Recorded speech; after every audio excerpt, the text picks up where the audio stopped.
নমস্কাৰ, মই জাতীয় একাডেমী মোৰাদাৰৰ এগৰাকী ছাত্ৰী। আজি আমি বিদ্যালয়ৰ পৰা এই অঞ্চলত হোৱা পৰিৱেশত বিশেষকৈ মটৰ চাইকেলৰ পৰা হোৱা দুৰ্ঘটনাৰ বাবে সজাগ কৰিবলৈ আহিছোঁ। এতিয়া আমি দেখিছোঁ যে আপুনি হেলমেট পিন্ধা নাই। কিয় হেলমেট পিন্ধা নাই? হেলমেট পিন্ধিছিলোঁ, এই মাত্ৰ কৈছোঁ এতিয়া গাঁৱত সোমাম যে এইটো কাৰণে পিন্ধা নাই। এতিয়া আমাৰ লগত হেলমেট আছে। কিয় আপুনি আপোনাৰ পৰিয়ালক ভাল নোপোৱা নেকি? ভাল পাওঁ।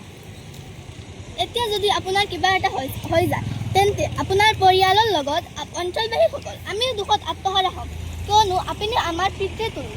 এতিয়া আপুনি সংকল্প লওক, হেলমেট পৰিধান নকৰি বিদ্যালয়ৰ পৰা হেলমেট পৰিধান নকৰি কেতিয়াবা বাইক নচলাব।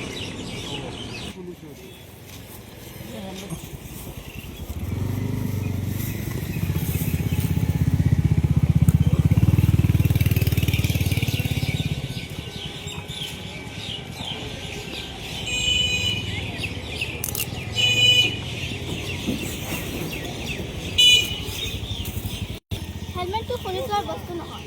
ধন্যবাদ। আপুনি আমাৰ কথাটো ইমান গুৰুত্ব সহকাৰে লোৱাৰ বাবে আপোনাৰ কাৰণে সৰু এটা উপহাৰ